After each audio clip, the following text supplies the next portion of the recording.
And welcome back into the Sports Source. This segment brought to you by Tennova Healthcare. And I want to tell you about a great event that is coming up thanks to Tennova Healthcare. It's on the 28th at the Foundry at World's Fair Park.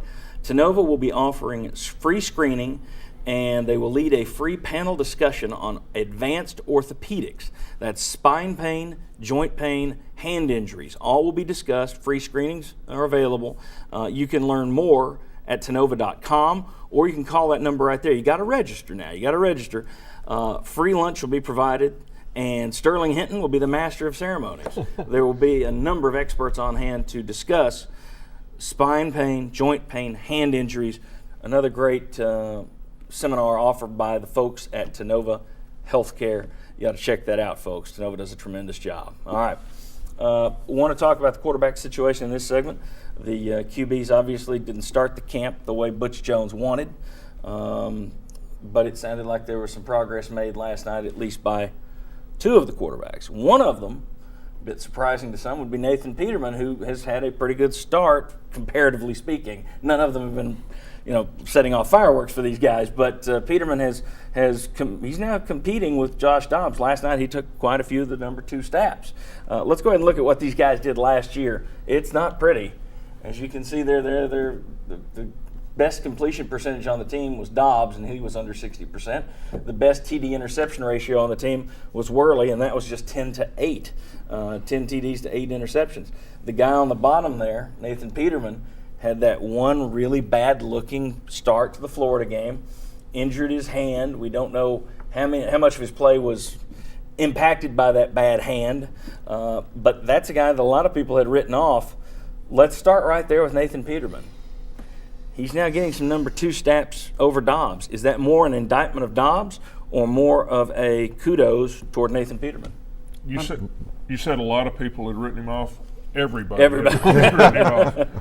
And I think it's a little bit of both between him and Dobbs. I do too, but Dobbs is his biggest problem now is he's just been inaccurate. In the limited times that I've been able to watch, he's really having trouble hitting people against air. And that's surprising to me. Most of the bad throws I've seen have been high. But he's having trouble with that.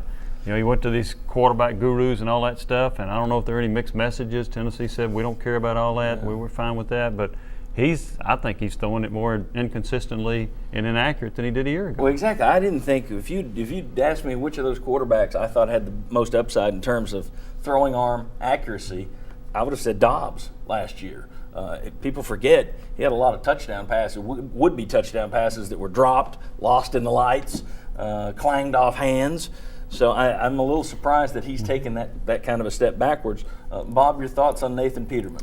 Well, I think it says a lot of good things about Nathan Peterman. A, he didn't leave the program because after all the negative he didn't.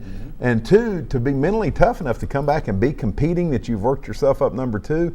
That says a lot of good things about the kid. And I mean, I wrote him off. I wrote him off in the first quarter of the Florida game. And so that he's able to be that tough to come back, I think that says good things about him. And if the other 2 aren't separating from him, then he deserves another chance. Everybody always says when somebody gets in trouble, he deserves another chance. Well, when you go out and you play the way he did against Florida, well, okay, he deserves another chance.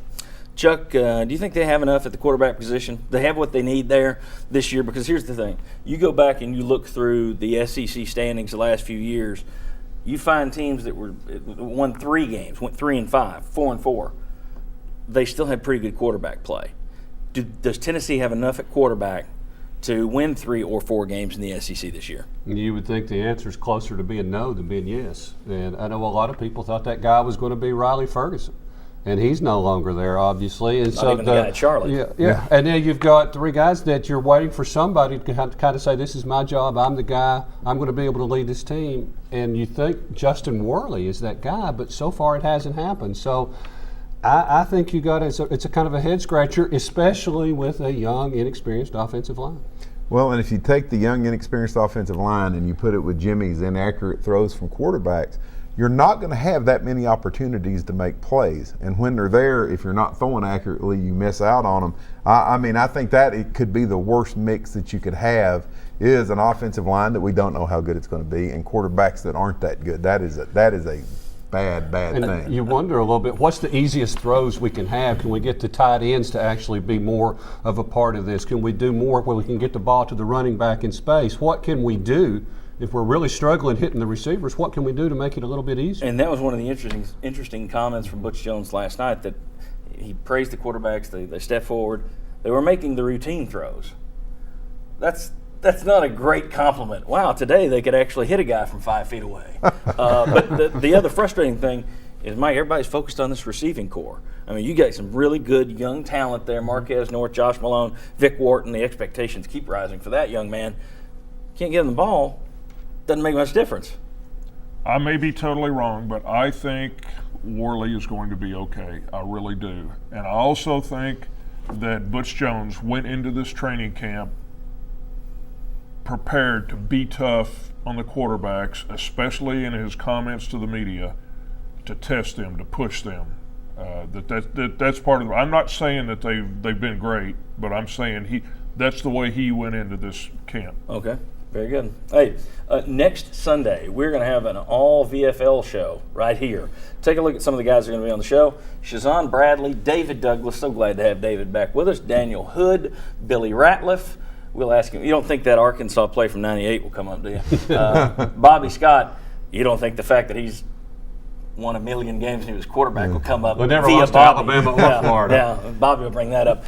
J.J. Surlis, Ben Talley, Chris Wampler joins us, plus another special guest or two. Should be a fun show next Sunday as they discuss the state of the program, and Butch Jones right here on the Sports Source. When we come back, we're going to talk about what other coaches have been talking about in terms of Tennessee. Athlon.com talks to a lot of SEC coaches, used their quotes anonymously so they could say more and be more honest.